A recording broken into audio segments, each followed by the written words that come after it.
Hey everybody, Jeremy here. So today I want to run down a quick comparison of these two espresso machines from Casabrews.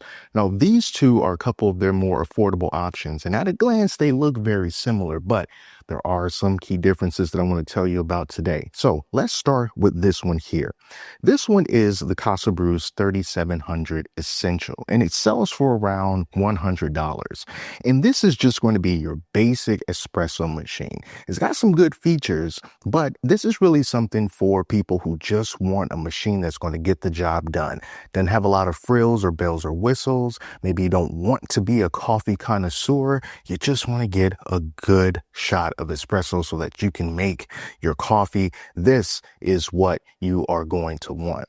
But if you want to have a little bit more control for a little bit more money, that's where the CM5418 model comes in. Now, this model sells for about $140, and it does give you a little bit more control over the shot that you are going to pull. Now, looking at these, you can see that the Essential model is a little bit bigger than the 5418, but they're both pretty compact in size. They will not have a problem sitting on just about any countertop that you can think of. But if you want something that has a higher water capacity, then it's definitely going to be the 3700 Essential, because this holds 49 ounces of water inside of this water tank, whereas the CM18 is going to give you a smaller water reservoir at 34 ounces. So just a little comparison between these two, you can see the size difference here. And they both still have the maximum fill lines. They're both really easy to clean and they're really easy to refill, but you are going to get more water with the cheaper 3700 Essential model. But they also do still share some similarities. For example, they both have these integrated steam wands here that you can also dispense hot water from. They can also produce steam for frothing milk, and they have that control right here on the left side. On the 3700 model, the knob here, they borrowed it from some of the more higher end expensive Casabrews machine with this completely circular knob with a nice rubberized grip on the side, whereas the 5418 has a different design. It's still a circle, but it has this little handle on it for better grip, but it still functions the exact same way. And then, speaking of functions, when you look at the buttons on the top, they are also similar and they serve similar functions. On the 3700, you got your power button, and then you have one button here for when you want to have a single shot, and then you have another one here for a double shot, and then this is the steam button.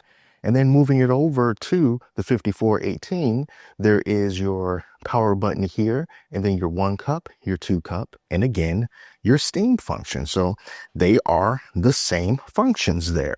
But one thing that the 3700 doesn't have is this pressure gauge right here in the middle. And that's where that extra control comes in, because that gauge is going to tell you whether or not you are in the espresso zone when you are trying to pull your shot. And this can be helpful when you want to get the best quality out of your grounds as possible, because you can see if you are over extracted or if you're under extracting, and then you can start troubleshooting what you have to do in order to get it in that espresso zone. Perhaps your coffee grounds were packed a little bit too tightly when you tampered it.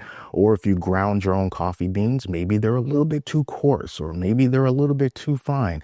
It just kind of goes into trying to figure out the science behind coffee and what you need to do in order to get it exactly the way that you want it. And that's something that you're going to be able to do more easily on the 5418 compared to the 3700, which has no such gauge. It's really more of a what you get is what you're going to get. Now, another difference with these two machines that you're not going to see just by looking at them has to deal with the flow meter. And the flow meter is something on the inside of the machines that's going to determine the amount of water that passes through. On the 3700 model, the flow meter is determined by time. So a certain period of time goes by, and that's the amount of water that's going to go into your espresso based on that amount of time. However, on this one, the flow meter is determined by volume. So it allows you to set a specific amount of water that you want, and then it's going to know when that amount of water has been reached before it cuts it off.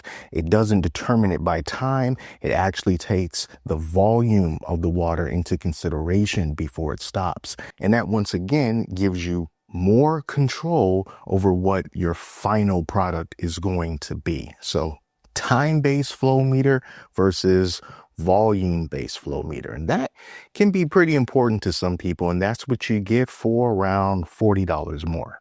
And then another difference between these two is in about 29 minutes of inactivity, the 3700 is going to shut itself off, whereas the 5418 is going to go into standby mode. So it's just going to be there waiting for you to come back so that you can make your next cup of coffee. So essentially you don't have to start over again. So this one stands by waiting for you. This one just goes to sleep, and then you'll have to start the process all over again. So those are the key differences between these two machines. And if you're interested in either of them, I'll leave links to them down in the description so that you can take a closer look at both of these models. And they both come in different colors. So maybe if you don't want the stainless steel look, you can go for something that fits your style a little bit more. So that's going to do it for now. I want to thank you all so much for watching. Till next time, take care of yourselves, and I'll speak to you soon.